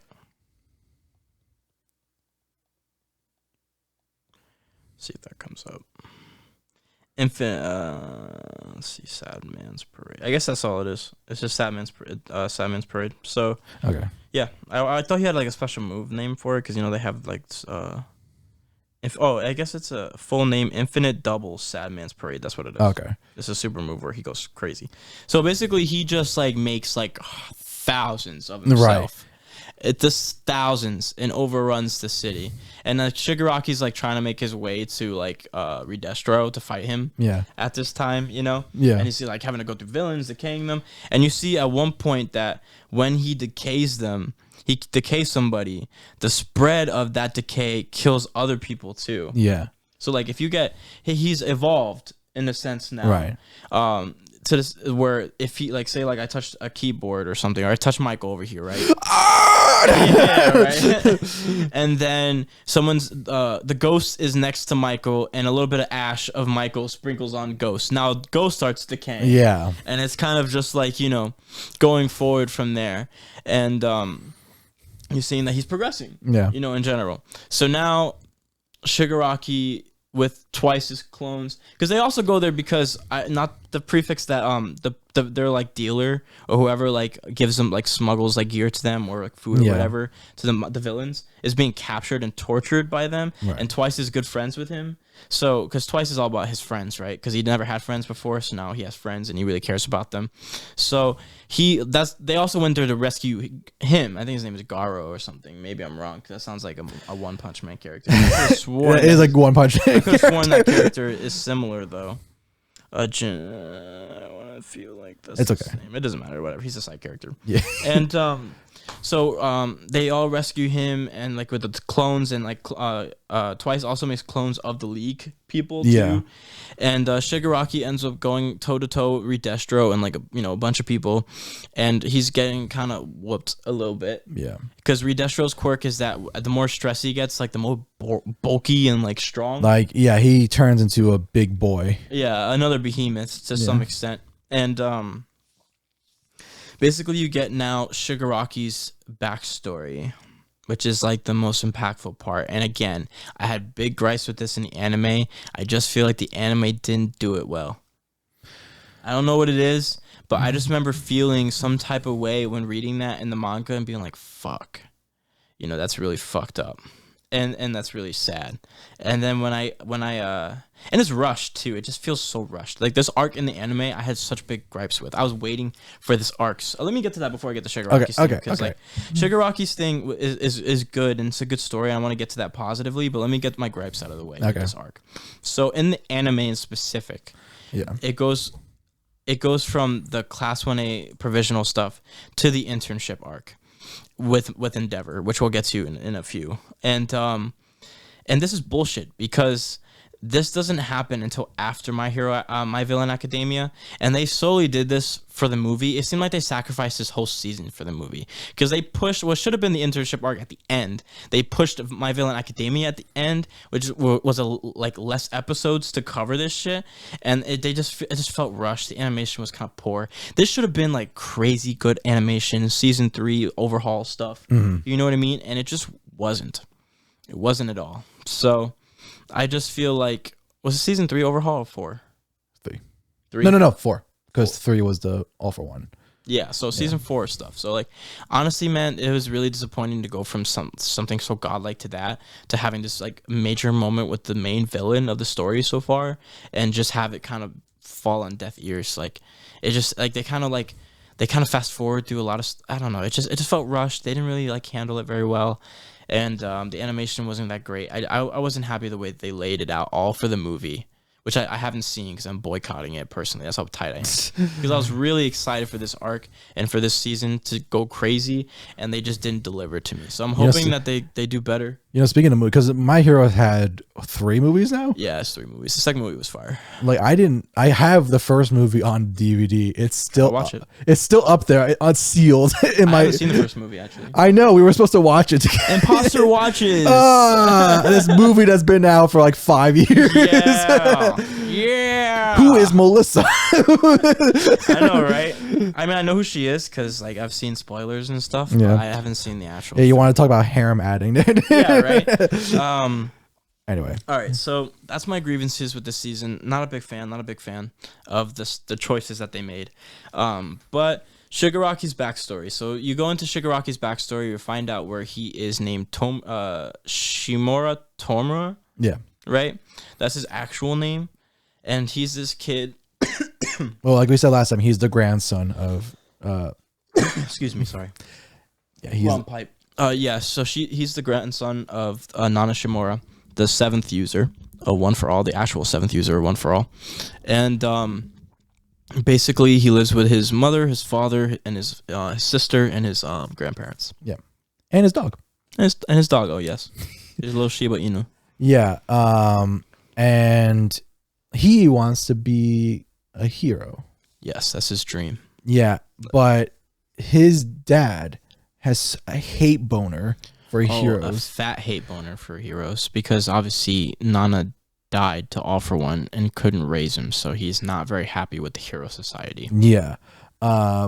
And Tomura. Not Shigaraki yet, Tomura. Yeah, Tomura. He's a little weird. Like, he's a little like timid, and like he's like his quirk hasn't developed yet, but like he's got like kind of some of these physical problems. Like, he's got these like big well, he has like this itch around his eyes that makes his eyes like really crusty and like dry. Yeah. Like, he's always scratching. So like he's always going like, scratching his eye area, his like, orbital face. Yeah, and then It's orbital cavity. Is that what it is? Sure. If I'm wrong, I'm sorry. Whatever. Yeah. So like one day he and his sister are digging for the office and like find out like, oh, we were related to a hero. Our grandmother was a hero, and yeah, like that Tomura was like, whoa, what the fuck? And like this is awesome. Yeah. And like the sister ratted him out or whatever. Yeah, it's basically like she got caught with the photo or something or whatever the case may be. The dad found out and she blamed Tomura, and he was like, what the fuck?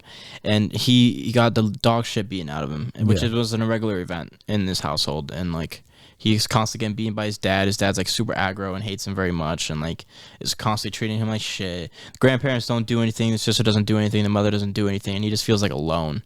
Like all he wants to do is just be a great hero, and everyone's telling him that he can't, and he just feels like a loser, and like he just feels hated, and he's just like super sad.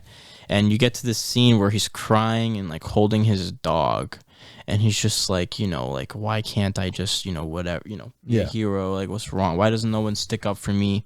You know, or whatever the case may be. And out of nowhere, you just see like a pile of blood in his hands. Yeah. And he's just like, what the fuck? And you see the dog is dead and like just like in pieces on the floor. Yeah. And then the sister comes out. She sees that. She freaks out. Well, she comes out to apologize to him, but then she freaks because she sees all the blood in his hands. And like he tries reaching out to her to like stop her. To explain like, hey, like, I don't know what's going on. Yeah. And then as he touches her, she disintegrates and starts turning into goop. Yeah. And it just becomes a domino effect of like people come outside. And he's like holding her on the ground. Yeah. The mother and grandparents are there. And the mother is like, oh my God. And like trying to like reach out to hold him. And as she starts to grab him and he grabs her, she just disintegrates. And he's like freaking the fuck out. And like he's touching the floor and like parts of the house are disintegrated. To get disintegrated. Yeah. The grandparents are now disintegrated. And then finally the dad comes out. And like the whole family's dead at this point. And he is like flabbergasted. Like, what the fuck? He's just like shocked, but like you can see like at this moment in time that like his dad did care about him to some extent.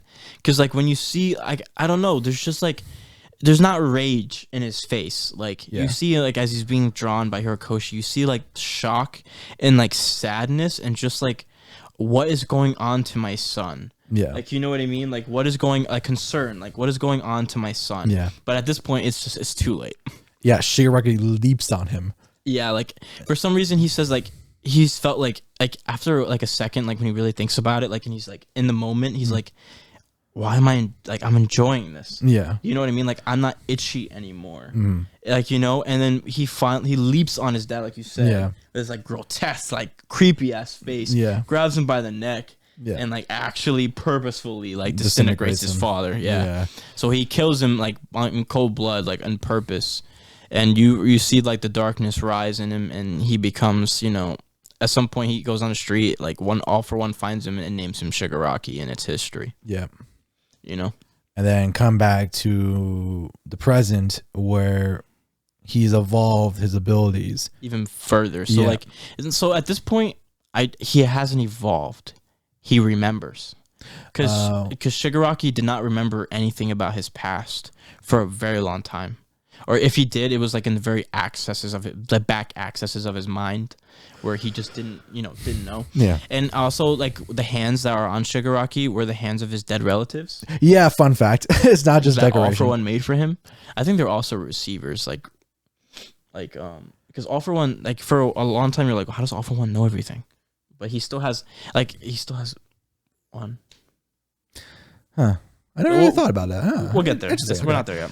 But essentially, Shigaraki comes to his full realization about who he is and what he wants to do. Yeah. And that he just wants to be he wants to destroy everything. Yeah. That's his goal, to destroy. He finally has a goal that he really wants to attain.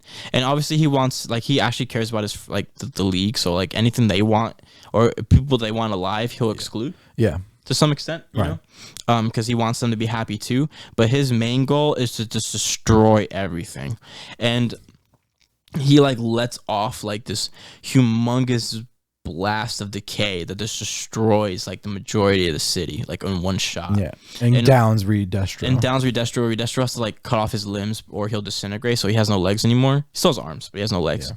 And Destro is like, yo, that's true freedom right there. Because Destro's like whole thing is that like they want to be free. Yeah. Right. And Destro feels tethered to like his wants, you know. Yeah. While Shigaraki is just pure destruction. And he's like, this is the most free that like someone could be. And Shigaraki is now bestowed the title of leader of the Liberation Army. Yeah. Meanwhile, while this happened, Gigantomachia came in. Yes. And surprised and also destroyed and fucked shit up. Yeah. At the same time. And after all of this, he finally submitted to Shigaraki as well. He accepts him as a master after he sees like the cataclysmic damage that he caused to the city. He's like, yo, fuck. I like this guy. I like this guy. This guy likes his women. I like this guy. So, yeah, he becomes the new leader. They are now deemed the Paranormal Liberation Front, right? Yeah. And he now has like the mass resources of 100,000 army, power buffs, and money. You know, anything that he needs, he has it on deck. And plus, the doctor is also helping him further. So now you see that Shigaraki is going into an incubation period where he will be under experiments to increase his abilities and gain even further power. Yeah. So he's kind of after this, he's kind of AFK for a while. Yeah. All right. Meanwhile, after this, we get to the section of Endeavor's redemption / the Todoroki internship / drama. So Todoroki, with his new provisional license, decides to do a new internship because this is third rounds of internships. And Todoroki asks Deku and Bakugo if they'd like to go train with Endeavor, because Endeavor wants to, now the number one hero wants to train Shoto, but Shoto won't agree unless he trains Deku and Bakugo alongside of them. Yeah. So they go through this whole situation where now, with Endeavor being a piece of shit that he was, he's trying, and now like, you know, being number one, he's kind of let go of the whole All Might thing because he is number one now, even if it's by proxy. Yeah. He's finally in the slot, you know what I mean? And I think maybe, you know, giving perspective the fact that All Might's power was not his own to some extent. You know what I mean? Like, obviously his personality, the way he did things, and everything was his own, but the power itself was not. So he's trying to figure out how to be a better number one hero. Well, yeah, even before that, or while that, if you Sorry. Okay. If you notice, he's got a big old shiner on his face now. Yes, he does. And it's because Nomu gets into a fight with him, and it's like a very different one. Yeah, it's definitely different. It's it's a very high grade. It's a high grade. Yeah. And it's Hood, right? Yeah. And yeah, Endeavor gets into a fucking brawl, and the whole world is watching. It's like his first mission as number one hero when he first gets announced as like the number one. Yeah. And he does this humongous fire explosion, fire fist thing. Yeah. Explodes him and the Hood, and finally defeats it. And he does like the All Might hand fist in the air, fist in the air pose, and he's like, I'm here, and it's like super epic. But now he has this giant fat scar because of the damage of the fight.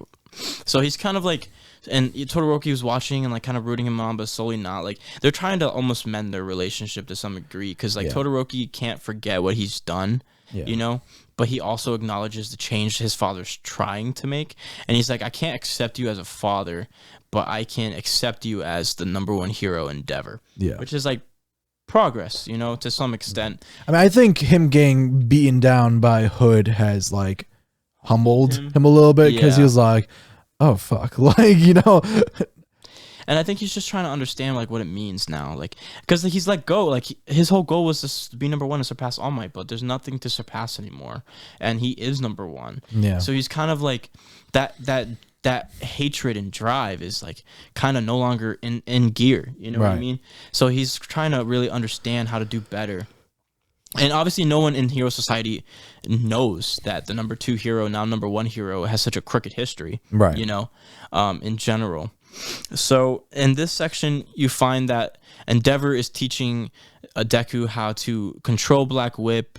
Bakugo's trying to get bigger and better explosions, and Todoroki is trying to really master his fire abilities as opposed to his ice abilities. Right. And you get this huge thing where they end up going to the Todoroki house for dinner. Yep. And Endeavor's there, including the 2 other children that are in the background right there. Yep. And again, we know that one of the brothers.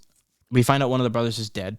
His name is Toya, and you find out that it's Endeavor's fault based off of what the children say. Yep. You know, and we don't really get a lot of clarification as to what occurred, except that he was training Toya first, and then an accident happened. And you kind of see that like they're not really about Endeavor at all. Like they just can't get past. Like it's a very awkward dinner. Yeah, it's very awkward. Bakugo makes a very like inappropriate like kind of assessment, and it's funny. But what was it like? The girl's name is Fumiya, right? Yeah. Like she's trying to keep peace, but like the brother Natsu is like absolutely not. I just can't. Yeah. He's like, I'm sorry, Fujumi. I think that's her name. I just can't. Fumiya or something. I thought it was Fujumi, but maybe I'm wrong. Again, we're Fuyumi, I think. Fuyumi? For Yumi? Maybe that's what it is for Yumi.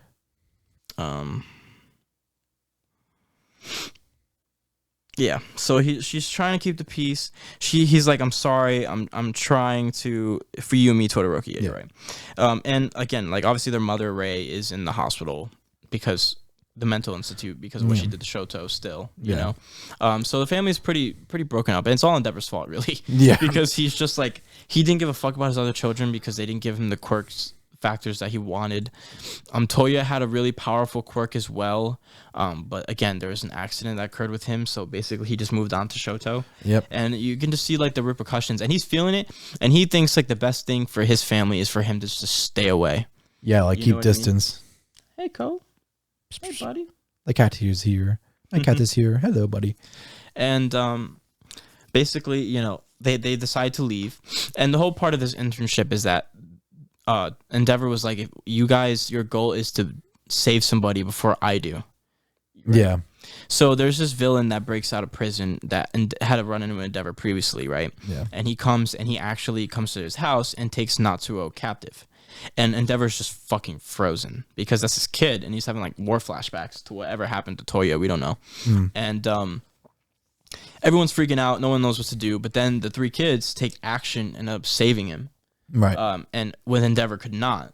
And that's kind of like they're not faster or stronger than Endeavor, but Endeavor was frozen, so they were able to do so, and it's like a loophole type thing. Yeah. But you see the progression, like Deku like grabs a whole fucking car with the fucking Black Whip. Yeah. And everything, like, oh shit, like they're moving up. And Endeavor acknowledges them as being strong and everything. And yeah. It sounds so caveman. Like, you are strong. You are strong. You strong. You strong. You worthy. You raise my family now. Yeah, you're the man now, Deku. Yeah, it's interesting. Like, it's definitely a lot of drama, and Todoroki and his family definitely become a more grand and instrumental part of the story moving forward. Yeah. But I think that is a good. Do you have anything else to say about the internship arc? I like the chick with the flame hair. The sidekick. Yeah, she's cool. She's cool. Yeah, they also go to his just to give context. They also go to his like his workplace. Like Endeavor has a whole agency. With I also feel like it's important to mention now because it'll be more important in the next episode. We should talk a little bit about Hawks. Oh, right. That's a big thing. Okay, so during the fight with Hood and Endeavor, we have this whole interaction between him and now the new number 2 hero, Hawks. This boy in the background. Yeah, so Hawks is a young hero who is the number 2 who never went to a hero academy. He was recruited from a different area. We're not sure. And he is a double agent now. So now he is infiltrated the Paranormal Liberation Front, because there's also heroes in here. There's heroes that were attacking the League of Villains because they're part of the Metal Liberation Army. Oh yeah, there's that fucking doofus looking hero. I forgot his name. He's like, I don't remember either, but I know what you're talking about. Yeah, like he looks like Captain Quark from Ratchet and Clank, and just like a derpy. And he's like, "Hail the liberation!" And I'm like, "What? You?" Yeah. So there's like a lot of different. They're in many places. It's like a secret. Like if you know Batman, it's like Court of the Owls. They're everywhere, and you don't know where. Yeah. Or like Secret Invasion with the squirrels in Marvel. They're everywhere, and you don't know who. Yeah. You know, it's that type of thing. So he infiltrates them to gain more information about what's going on, right? Yeah. He's been doing this for a while, and he was tasked to kill Best Genius, which is why Bakugo couldn't go with him, because Best Genius has been kind of compromised. compromised or MIA. Yeah. And you find out that you see this picture of Hawks with a body bag showing, because Dobby is his liaison. So he reconvenes with Dobby and like all that different stuff. And Dobby's the flame one. And you can see that in the body bag was Best Genius, you know? And you're like, whoa, what the fuck? So like, is Hawks a good guy? Is Hawks a bad guy? Hawks is interesting because we, like with My Villain Academia, you saw like the perspective of like, you know, the more humane side of villains. But now you also get to see like this darker side of heroes. Of the heroes. And it's like Hawks, you're like, he's really doing some shady shit. You're like, he is doing shady shit. Are you really a good guy? Yeah, like, there was a big mystery with that for a while, and his like very nonchalant, very like mysterious attitude really loomed over that. Well, he goes very like, he has moments where like he's kind of like this playboy like guy and with the crowd, but then like he turns around a corner, he gets all like super serious. And you're like, and then like his whole goal is that he just wants heroes to be lazy, essentially. Like he doesn't want them to have to sit. Like he wants there to be no crime, so heroes can just sit back and relax. Yeah, that's like his whole thing. And he's like a humongous fan of Endeavor, like how everyone, as like Deku was a kid, and like all these kids were fans of All Might. Well, Hawks was actually a really big fan of Endeavor and everything of that nature. And Hawks also is secretly giving like Endeavor cues about what's happening without actually saying anything, because he's being watched. Yeah, you know what I mean. And it seems like there is something looming, you know, in the background that's going to be very, very bad, and they need to take action now. Right. And I think that's a good foreshadowing, a good place to leave it for now.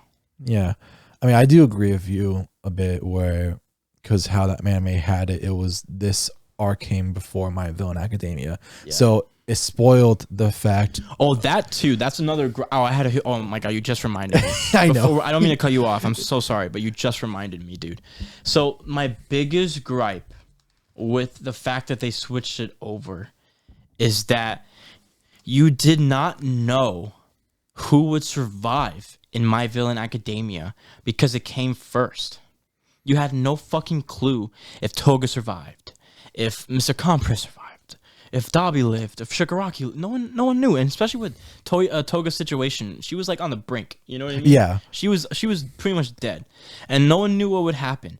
And in the fucking anime, in the internship arc, they have the gall to show all of them in the round table of the Paranormal Liberation Army that didn't even form yet. Yeah. So you got double spoiled of like, you know, that the League successfully incorporated the Liberation Front and that everyone survived.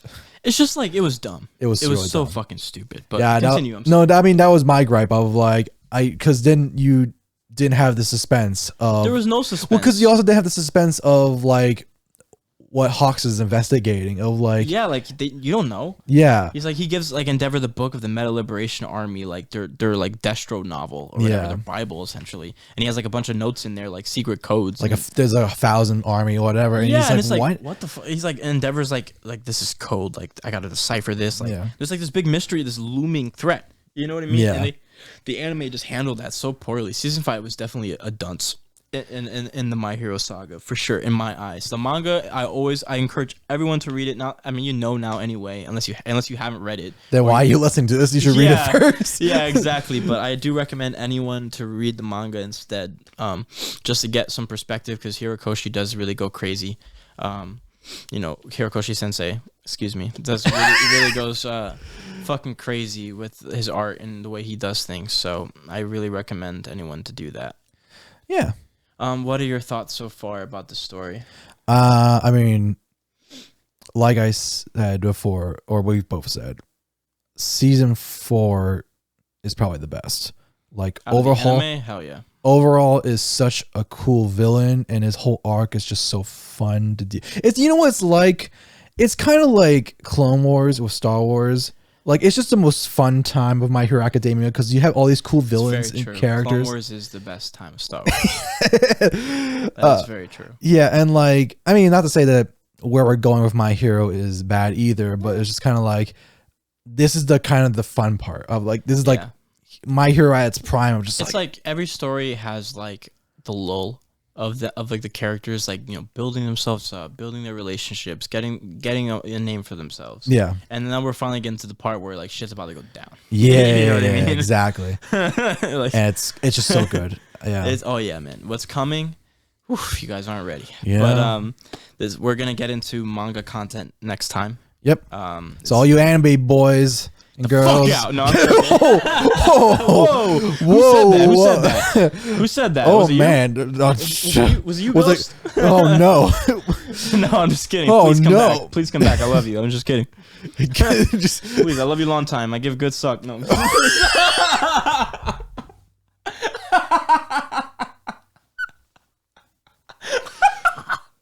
What? I'm sorry. I'm off the rails. Yeah. Wow. I'm just joking. I'm just joking. All right. So Midoriya drink lethal.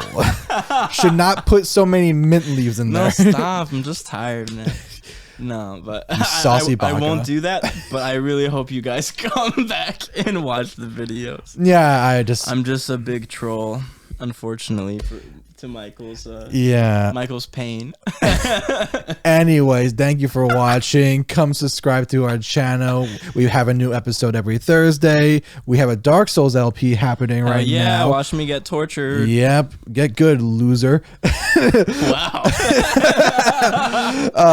And this one with a banger. Yeah, really. Follow our Twitter, our Instagram, our new TikTok. We are posting on there. I promise, please. We actually are. There's a video on there now. Yeah. And you know, we have our audio only podcast, so check it out. Spotify, Apple if you're driving or you can't watch, no problem. You could always watch it on Spotify, Apple Music. Like Michael says, subscribe to our YouTube channel. Please leave a like, comment, a notification bell. It really helps us out a lot. We appreciate it very much. We're a small channel trying to grow, and we appreciate everyone, tuning in and giving a listen to us. Yeah.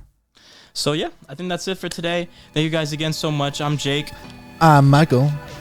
Peace. Oh, I forgot to do this last time. Shoto! Oh my chakra.